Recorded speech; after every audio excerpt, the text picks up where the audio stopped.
This video made possible by the Global Innovation Exchange. Visit gixnetwork.org to learn more.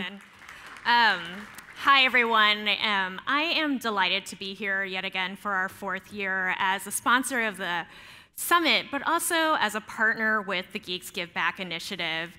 In the last 3 years, we focused on a really major issue around workforce and the issue of STEM pipeline. And this year, when we came back to the table to have the conversation, we said, where's our greatest pain point within our communities?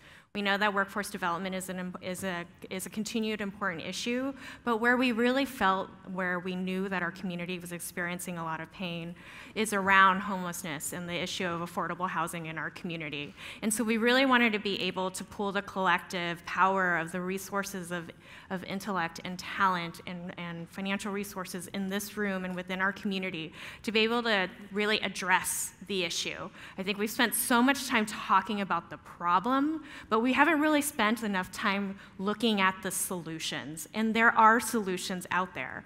And so what we wanted to do this year with the Geeks Give Back initiative is really pull our partners together and look at the solutions that are working in our communities to support families, to support individuals, and what's going to drive policy and capacity building for our partners in the community who are working really hard to solve this problem with us.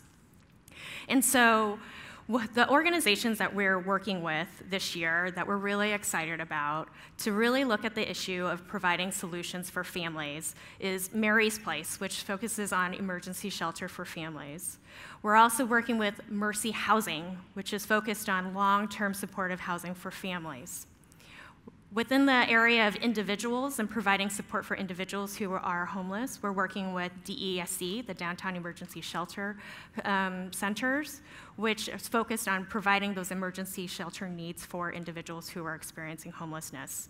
And then we're working with Plymouth Housing, who's working really hard on developing affordable, supportive housing for individuals who are experiencing homelessness so they can come off the streets and also receive the supportive services they need.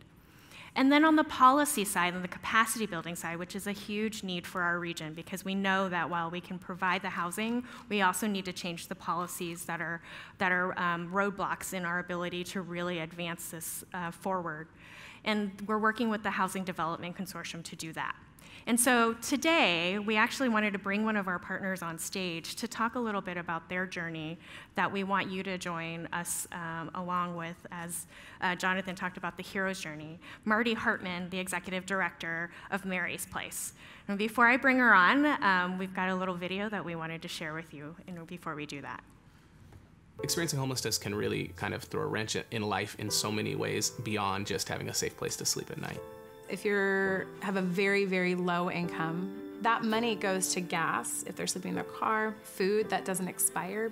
That's a big expense that a lot of people don't actually think about, is that if you don't have a fridge, you have to buy everything ready-made, and that costs a lot.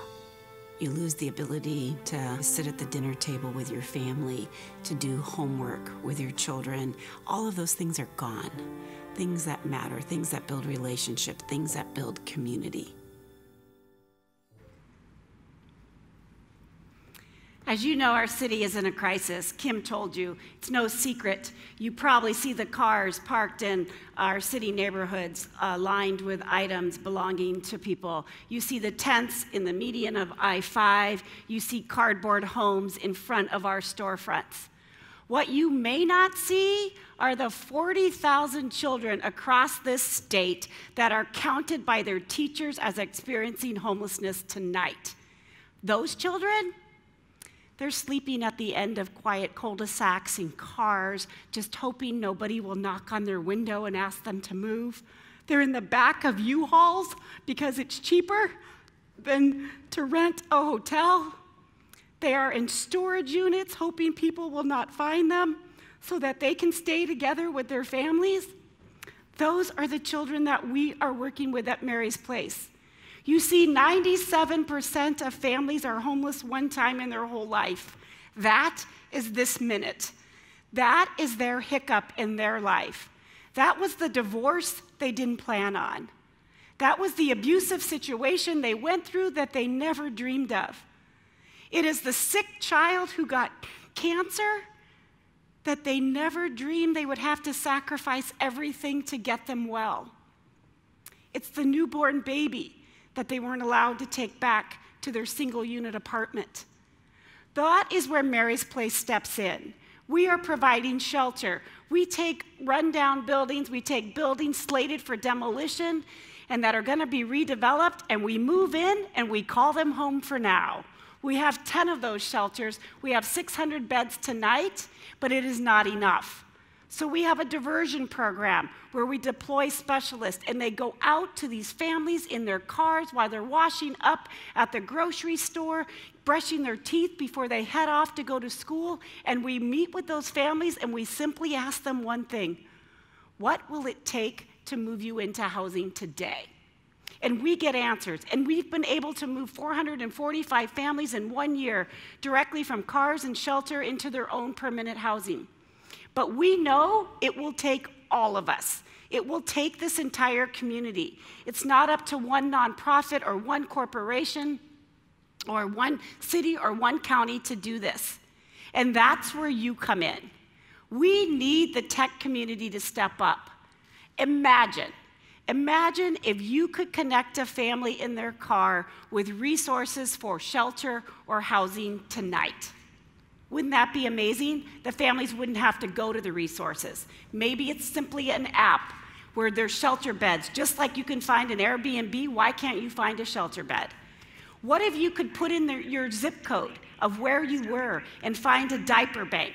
Find where you could go and get food tonight, or how to get your child connected to the school bus tomorrow while they're sleeping in their car tonight. What if you could help families lock up their birth certificates and their important papers online so that when their bags are stolen or their cars impounded, they have access to those today so that they can move into housing tomorrow? There is so much that needs to be done, and we know that you are at the heart of it.